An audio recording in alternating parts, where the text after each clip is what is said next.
You know, Paul, I always thought that eating chicken was, well, just eating chicken until I found out that some dinosaur detectives think that chicken, like all birds generally, are dinosaurs. That's a pretty amazing thought until you think about all the clues they've picked up so far. Really? Really? Well, when did it start?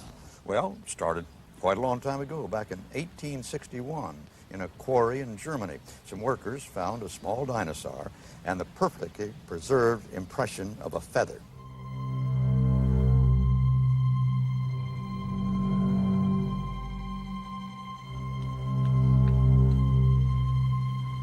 The feather that was found in southern Germany caused an uproar. The 19th century fossil hunters, dinosaur detectives, were confused, for the feather should not have been there at all.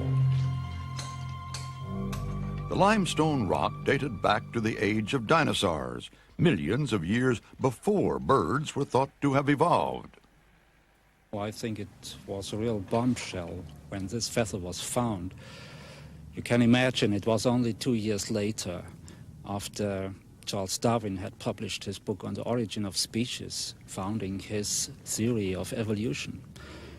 And in 1861, a single bird feather was found in these quarries in the Solnhofen lithographic limestone.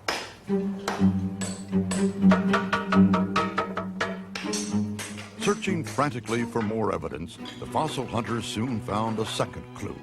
But this only turned the puzzle into a mystery. The experts were thrown into total confusion when close by the feather, they found the complete skeleton of a small bird, or they thought it was a bird. They called it Archaeopteryx, ancient wing. And this was even more exciting because it showed both reptilian and avian characters. And there was, of course, a debate which one it was. Was it a reptile with feathers, or was it a bird, despite its reptilian skeleton? And this caused a great and sometimes dramatic argument among different scientists, because it turned out that it really was a missing link between two classes of vertebrates, between the reptiles and between the birds, and showing evidently that there must have been a transition between these two reptiles towards birds in evolution. For decades, dinosaur experts could not decide. Was Archaeopteryx a bird with teeth or a reptile with feathers? Was it a freak of nature or a new insight into evolution? The feather and the skeleton remained a mystery. It really is an enigma in many respects. It shows, for example, along the forelimb here, 3 quite prominent, sharp claws. You don't associate those with the wing of a bird. If you look at the tail, back here, you see there's a bony spine. Those 2 features themselves are very typically reptilian. Also, if you look at the head of the creature up here, you can follow along the line of the jaws these little spiky teeth. These 3 characteristics are not typical of those of birds. The long, bony tail, the dinosaur-like claws on the hand, the teeth in the jaws.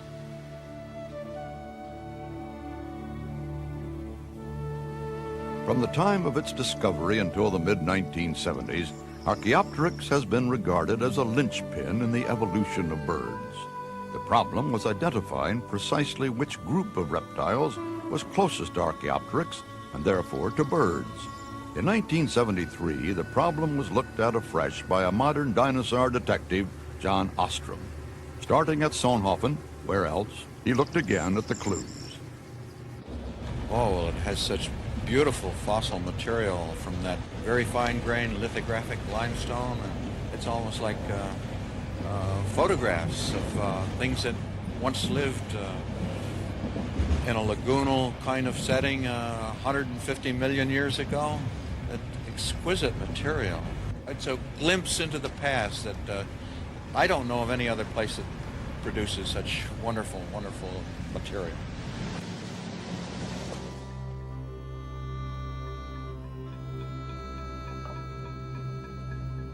I see the rock record as a vast library, but most of the pages are blank. There are pages that are just full of information, like the Solnhofen limestones have produced for us. My fieldwork expeditions has been tracing down blank pages because there have to be pieces of information on those blank pages that simply haven't been discovered yet. And I've been very fortunate in finding some evidence on some of those blank pages. The mine in Bavaria has filled in some of the gaps. Because the lagoon in which the feather and skeleton were preserved is unique, the remains of Archaeopteryx and other creatures are perfect in every detail.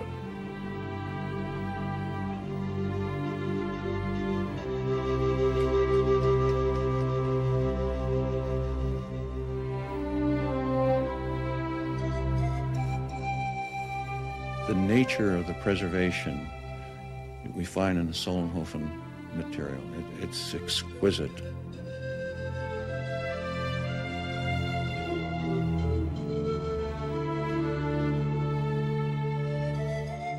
One of the most remarkable of all finds, of course, are those specimens of Archaeopteryx, in particular the Berlin specimen, which shows such beautiful detail of the feather imprints.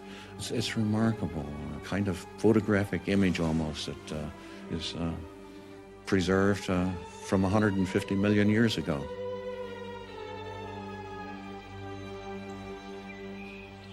Only 6 skeletons of Archaeopteryx have been discovered over the years. One found in 1951 has a most curious tale to tell. It is kept under lock and key at Eichstätt Castle in Bavaria. It held a clue to dinosaurs as the ancestors of birds. For 25 years, this specimen was classified as the dinosaur Compsognathus, simply because it had no feathers preserved around its skeleton. Was Archaeopteryx really a missing link between dinosaurs and birds? A crossover point at which the dinosaur family split, and one line, millions of years later, became true birds. Our detectives are still examining the evidence. To get more clues, Peter Wellnhofer has made a cast of this fossil, and by coating it in gold, he can examine it in detail under the electron microscope.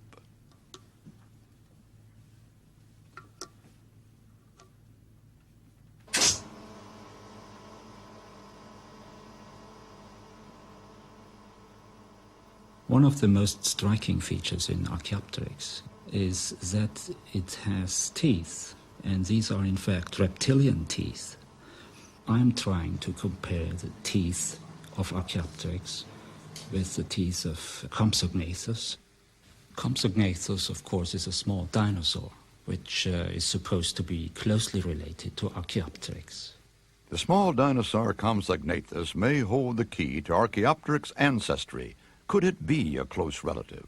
Well, if you take a quick look at the anatomy of something like Compsognathus, this nice model, which is actual size, and you look at the anatomy of Compsognathus, or as you see it preserved in that fine specimen, compare that with the skeletal remains in Archaeopteryx.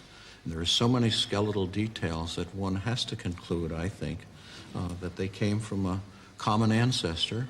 They evolved from the same source of a small dinosaur of this general kind.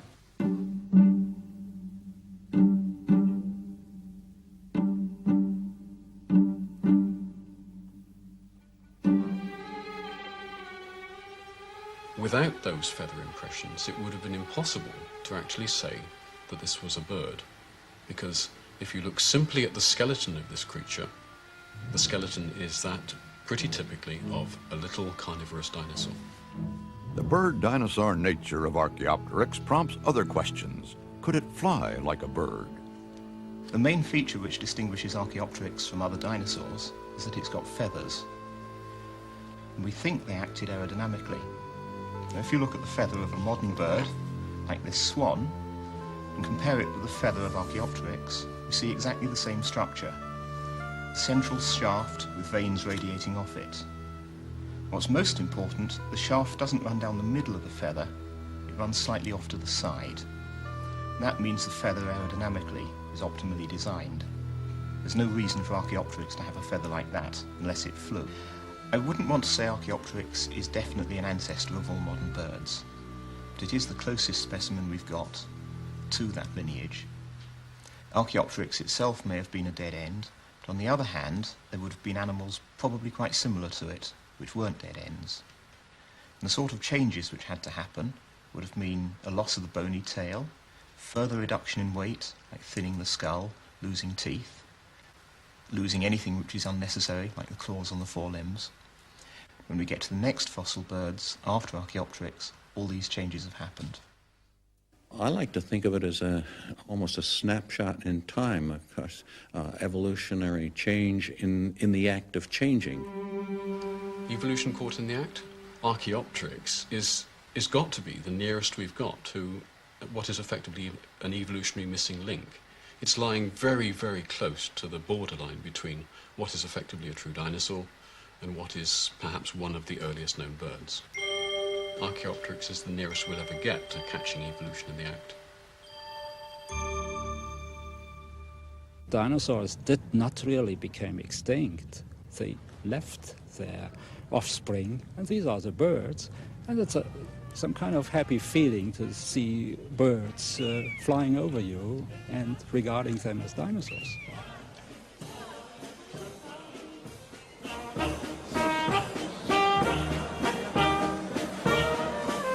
The link between dinosaurs and birds, first established in Germany and developed by men like John Ostrom and Peter Wellnhofer, is worth celebrating.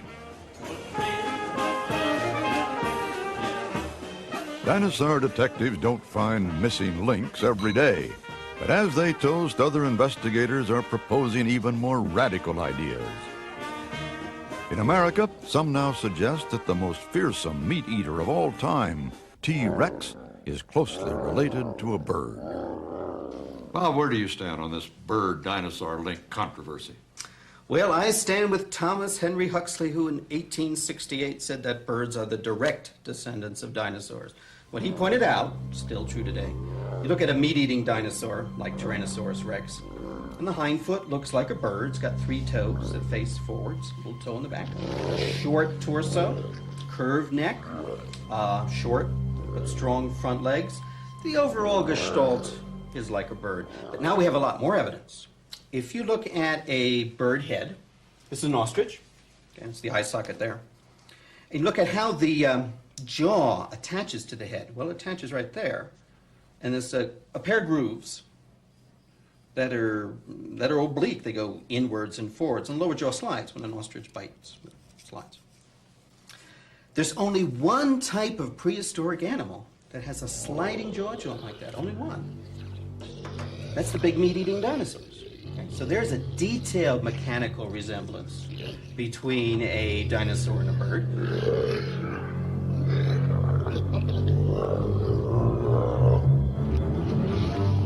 This gigantic jaw could slide backwards and forwards just like a 4-foot-long ostrich jaw. But the thing I really love is most people think of birds as delicate, and Tyrannosaurus rex is rather big and crude. It's not true. Tyrannosaurus rex is incredibly closely related to birds. There's a T-Rex head. Giant, 5 feet long, and it looks massive. It looks real solid. But it's not. It's hollowed out. Nearly every bone of a Tyrannosaurus rex skull was penetrated by air ducts connecting to the lungs, exactly as in a bird skull, exactly. Down to fine details of where the nerves and blood vessels go, and these air ducts, Tyrannosaurus rex is a bird head. It's a bird brain and an airhead. You take your ostrich, get a chicken, maybe you're a pigeon, cut the skull away, and you'll see a ductwork just like that. So whether you're talking about overall resemblance or detailed plumbing, birds are dinosaurs, and your parakeet is a close cousin of Tyrannosaurus rex? Well, now in the detective work, to get to this theory, which sounds perfectly plausible to me, but to get to that, from the middle of the 19th century, what's new? What has been added in the number of clues that bring you to the conclusion now that seems so definite? Well, by 1870, they knew that some sort of dinosaur was the direct ancestor of birds. They really had a good case. They also knew it was probably a meat-eating dinosaur. But they didn't know which of the many meat-eating dinosaurs was closest to birds. What we've added in the last couple of years is it's the very advanced, air-conditioned meat-eaters like Tyrannosaurus or the little Troodon. Those are the guys who are very, very, very close. But so really, in all these years that we've been talking about the extinct dinosaur, Right. we've just been wrong. That's right. Dinosaurs aren't extinct. You can think of Tyrannosaurus rex as the 8,000-pound roadrunner from hell. While meat-eating dinosaurs have their own evolutionary tales to tell, so too do the plant eaters. Living alongside Archaeopteryx, there were the giant dinosaurs like Diplodocus and Brachiosaurus. These were the first creatures ever to feed upon tall trees. To do this, they had to evolve extremely long necks.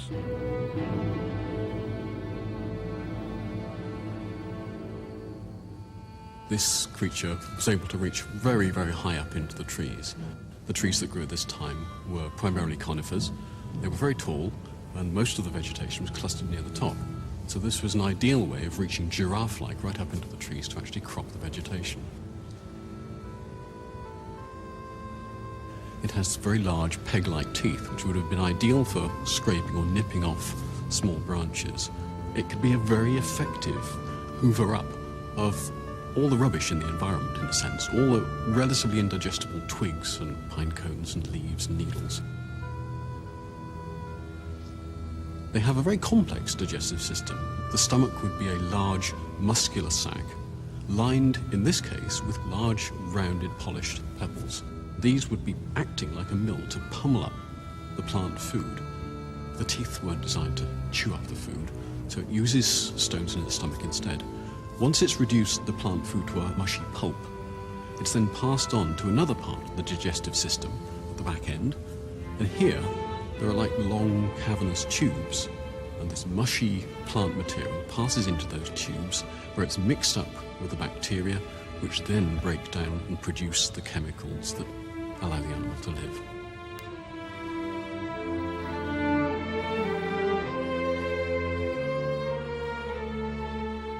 Against these giant feeding machines, the plants fought back.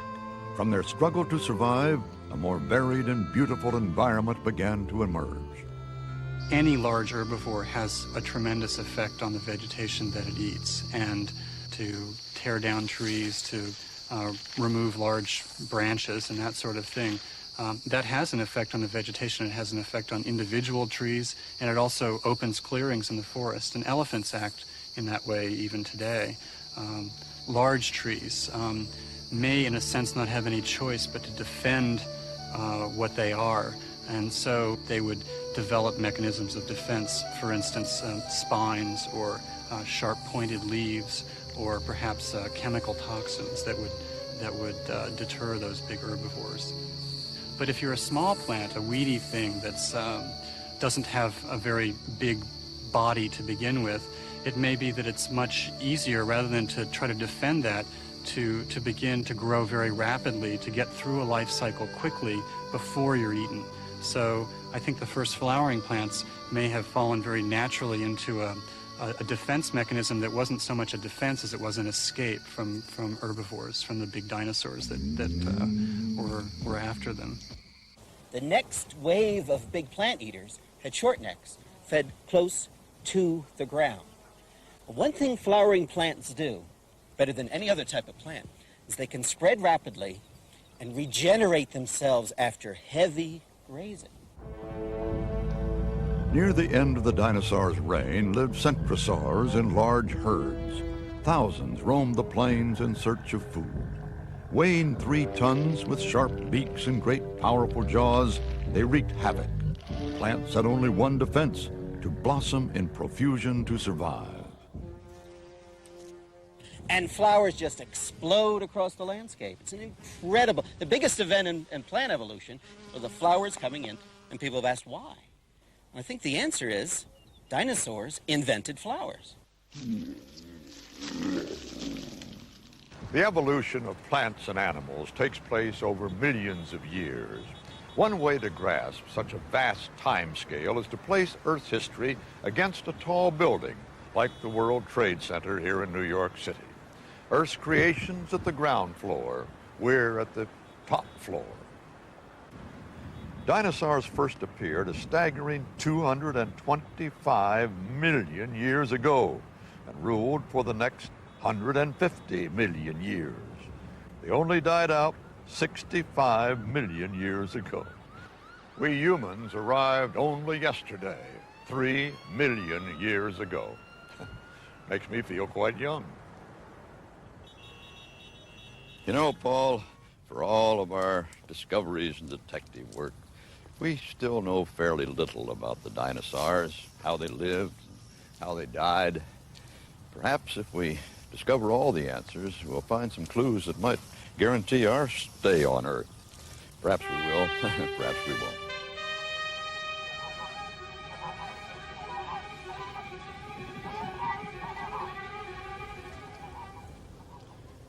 These birds migrate every year to the four corners of the globe, just like their dinosaur forefathers used to roam the entire world millions of years ago. But if the dinosaurs dominated the planet for so long, why? Why did they die out? What happened? Let's look at the clues again to see if there's any hope of solving this mystery.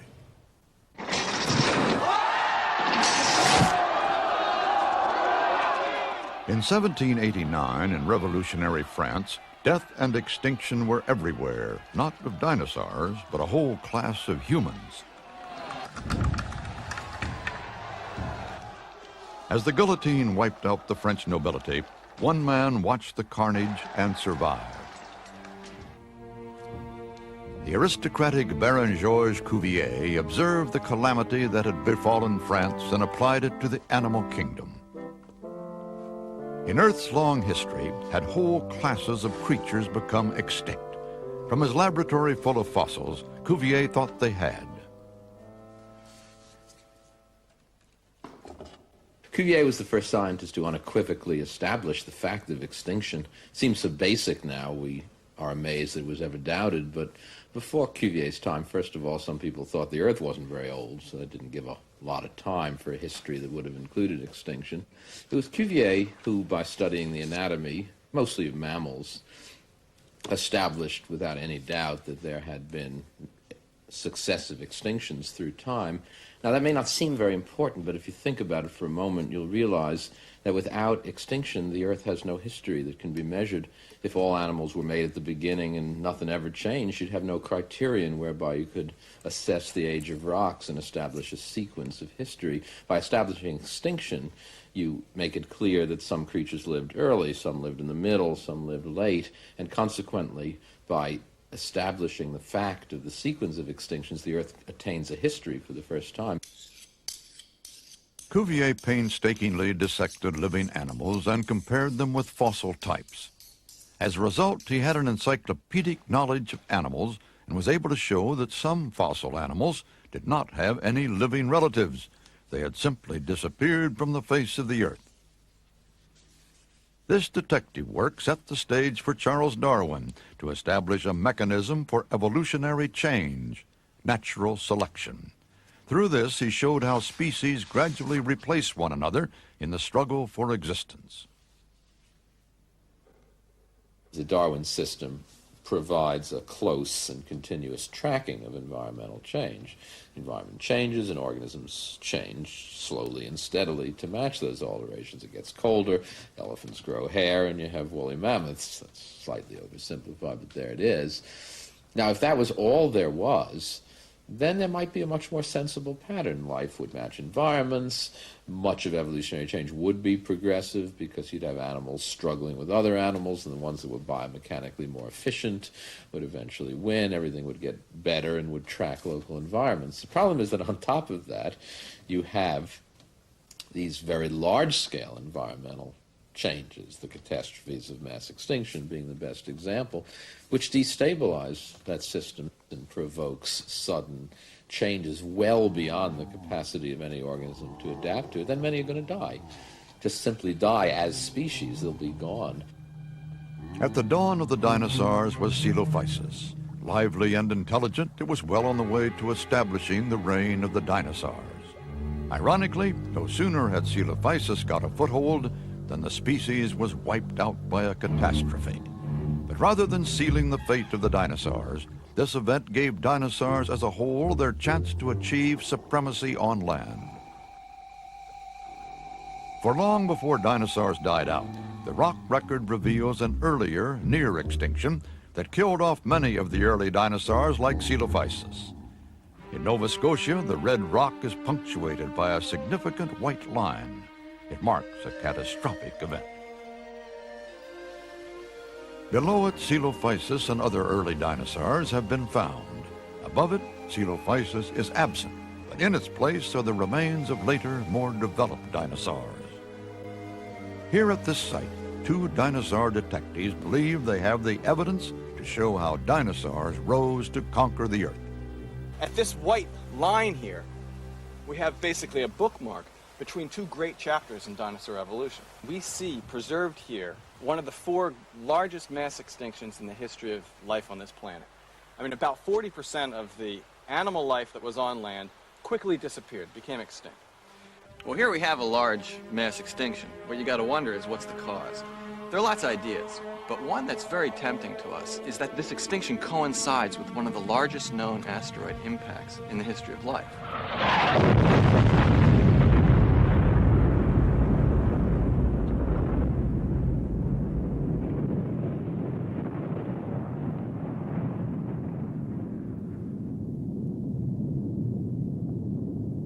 There are several different ways that it could bring about a mass extinction. Well, first you have this huge rock, which may be 10 to 20 miles in diameter, hitting the Earth at great speed. That's going to release a lot of energy into the atmosphere. And not only energy, but dust.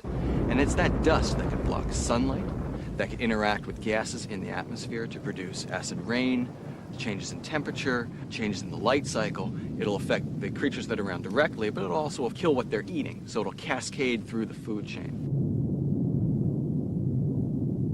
After that catastrophe, within 10,000 years, a huge amount of lava poured out on the surface in this region. In fact, lava poured out from Nova Scotia to South Carolina, a huge series of lava lakes.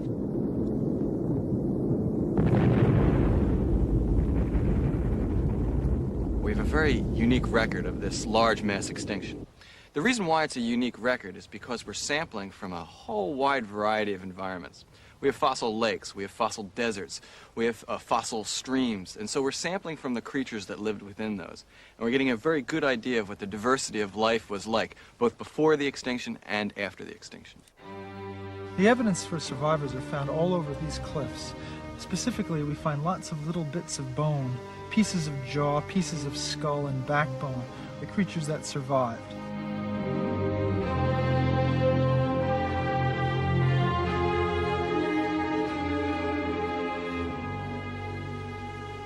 One of the first things we find are tiny footprints. This footprint probably belongs to a creature that looked like this, a small dinosaur no bigger than my hand. One of the typical survivors, a beautiful little animal, very graceful, almost bird-like.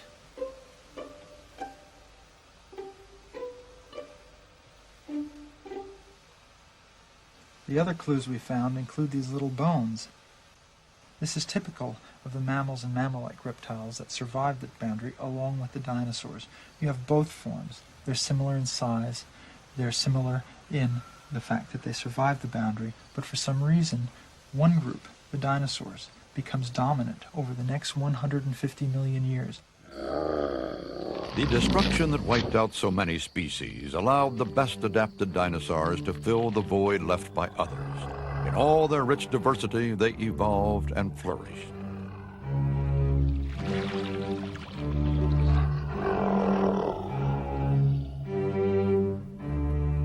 The asteroid hits and produces a whole spate of environmental changes, and then some creatures make it and some creatures don't. But insofar as whether you make it or not is dependent upon features that you evolved for other reasons and not because you knew that an asteroid was hitting, in some deep sense you get through a mass extinction by good fortune, but I don't mean that it's random in some technical sense. You get through for a reason, but the reason has nothing to do with why you evolved those features in the first place. So I think that would qualify in our ordinary language as good luck. And I would say, yes, most creatures get through mass extinction by something akin to what our language would call good luck. One thing that may have been very important in the dinosaurs' success over the mammals was their wonderful adaptations for running. That's something which sets them apart, as you can see in these two reconstructions. The dinosaurs are built for speed and power. The mammals are built for burrowing and scurrying about. When you get very large, it's easy to do it from this basic architectural beginning, and much harder to do it from a mammal-like pattern.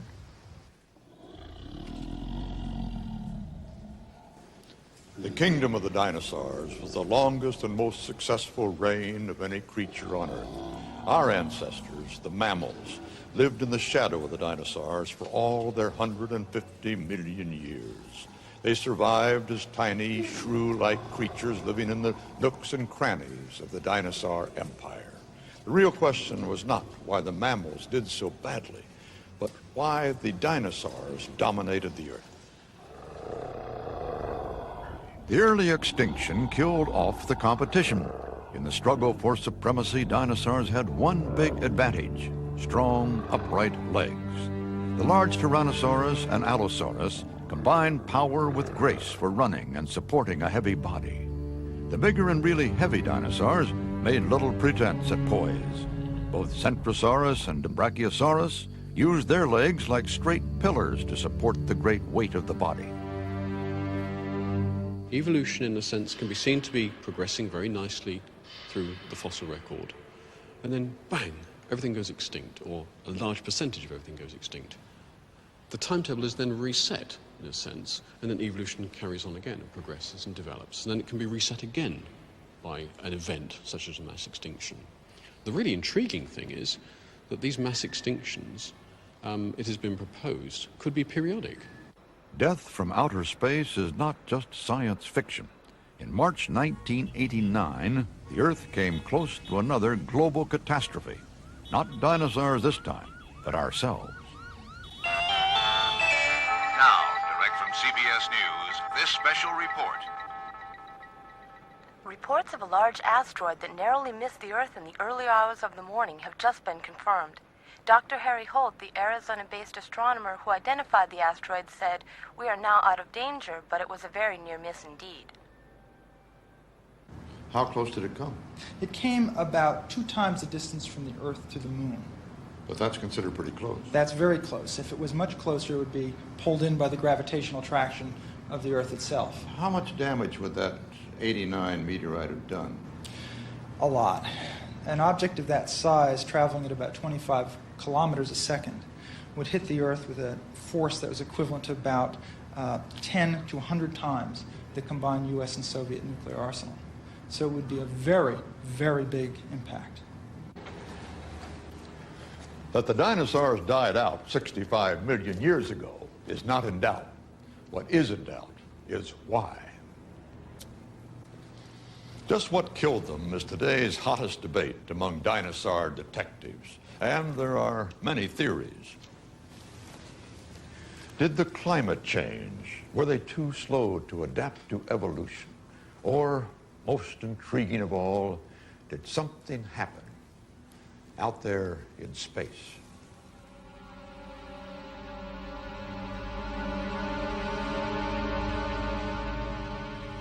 Something so cataclysmic that it extinguished the dinosaurs, as it were, in a flash.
basic idea is that there was a 10-kilometer body of rock that hit the Earth at about 25 kilometers a second. That would yield about 100 million megatons of TNT worth of energy upon impact. And that's 10,000 times the combined US and Soviet nuclear arsenal. So the near hit we almost had would be minuscule by comparison. Dinosaur detectives are in no doubt that an asteroid hit the Earth 65 million years ago. The question is, was it so catastrophic that it ended the dinosaurs at a stroke? Or was the impact just the last straw, a final blow on top of other changes in climate and environment that already had weakened and reduced the dinosaur empire? So far, the evidence is still being assessed. The verdict unclear.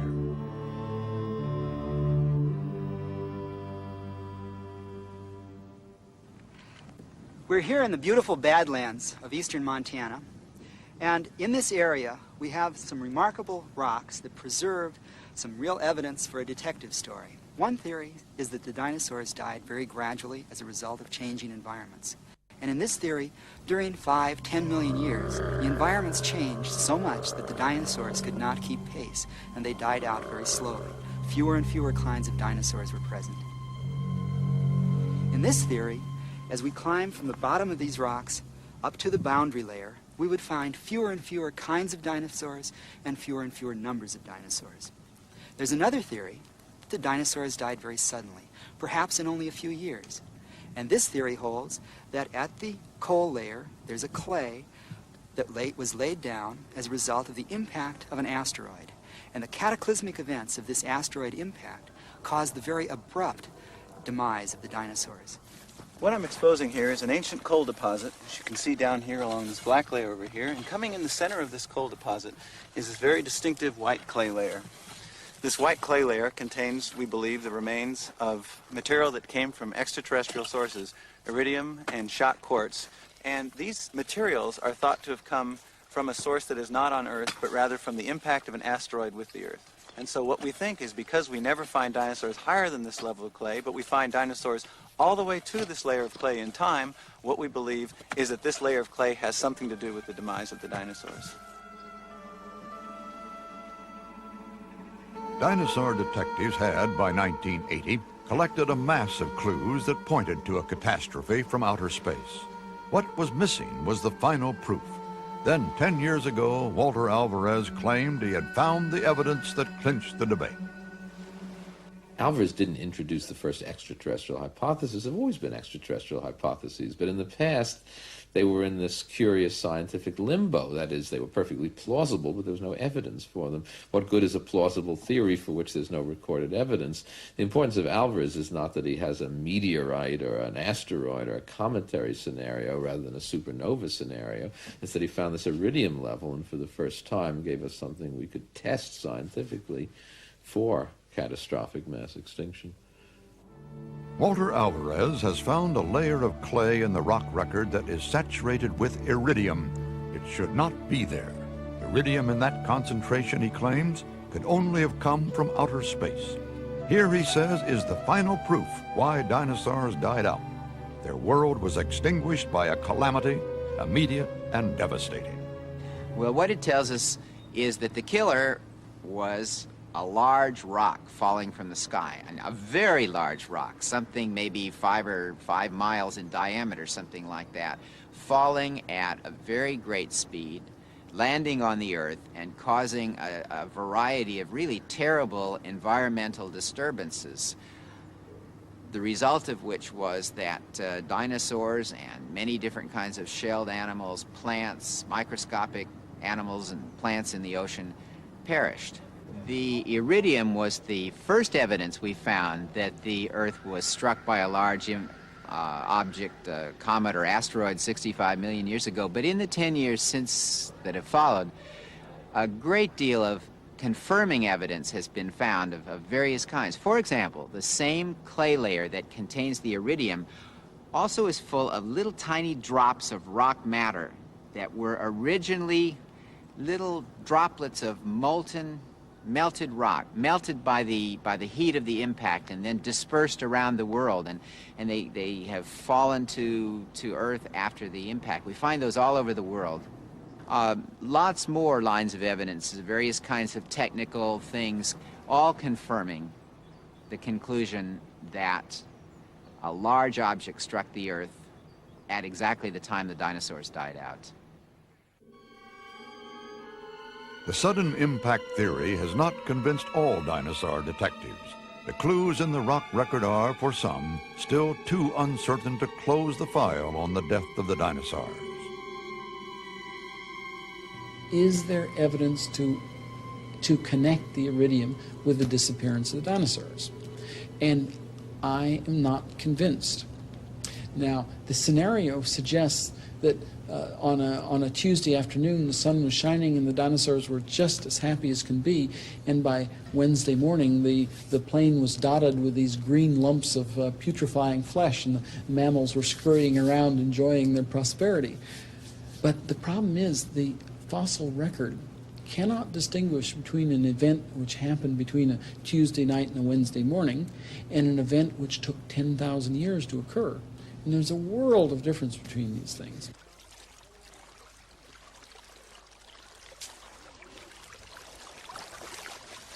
Sudden death from an asteroid, or were dinosaurs already on their way out? After 150 million years of their reign, the climate already was changing, favoring our ancestors, the mammals. Some think the scales already had been tipped against the dinosaurs before the meteorite struck. In these boxes now are the clues as to who's still around, who's not, who's in the local economy, who's not. These are our clues. This is where we make our census count. This is what determines who is present, who is not, who is expanding, who is going extinct.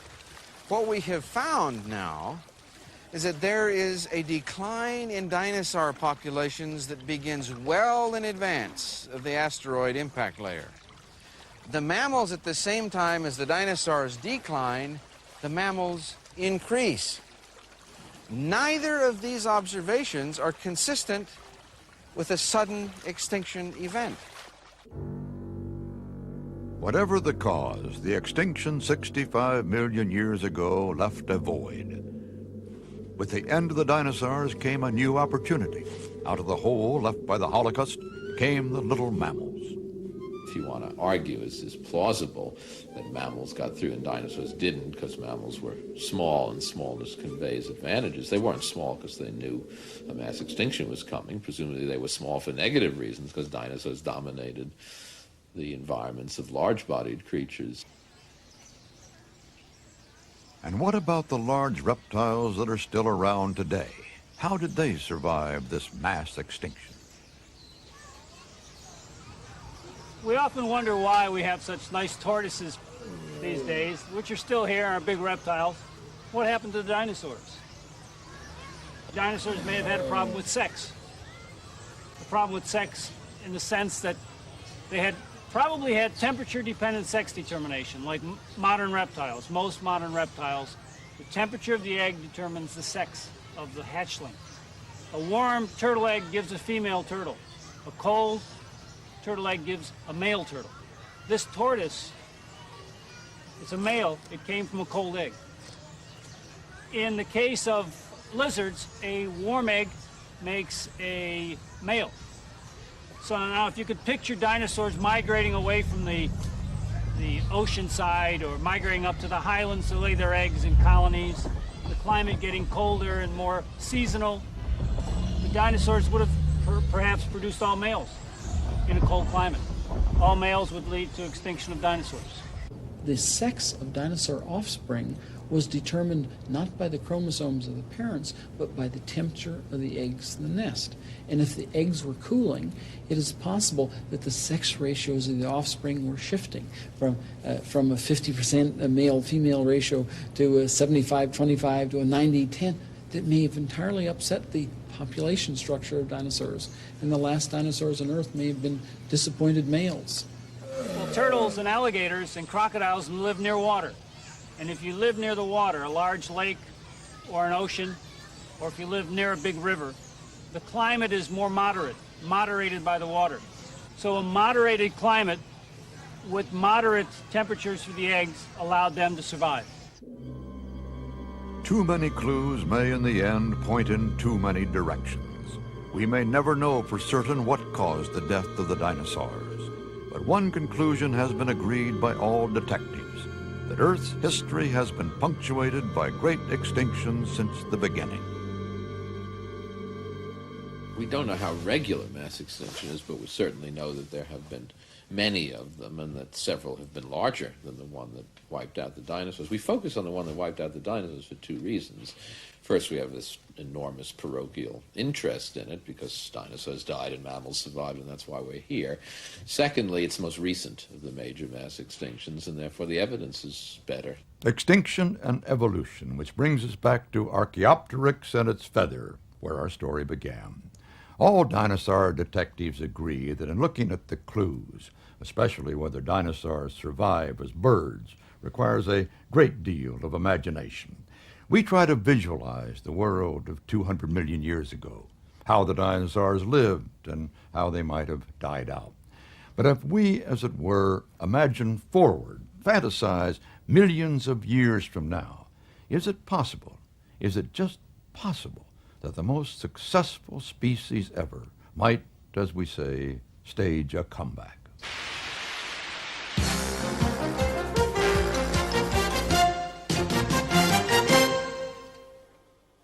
Stand by, studio. Coming to record. Stand by, Walter on the floor. VT, let's get it together, please.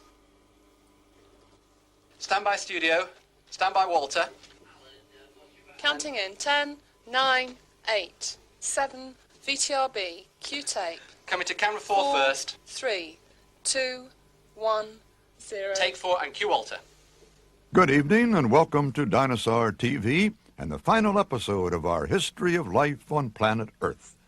Even after investigating dinosaur extinction, those clever humans were unable to foresee their own downfall. Their pollution led to uncontrollable global warming, and in the panic, humans fought humans, producing a nuclear holocaust. Few survived, just those lucky feathered dinosaurs, our ancestors, who migrated to the safety of the polar regions. Over time, we recolonized the land and lost our feathers. Dinosaurs were back in control at last. Fantasy, of course. We humans are still here. We're still in control. But curiously, people everywhere are becoming uneasy.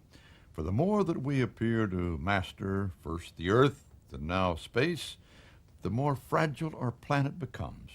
Ours is but a short-lived conquest of this Earth, and while we loftily investigate the dinosaur empire and its fall, perhaps there is revealed in its long, long history an humble truth that our existence is but a flicker, a blip in the history of life on Earth. Whether we rival the magnificent record of the dinosaurs, well, only time will tell. But for now, that's the way it is.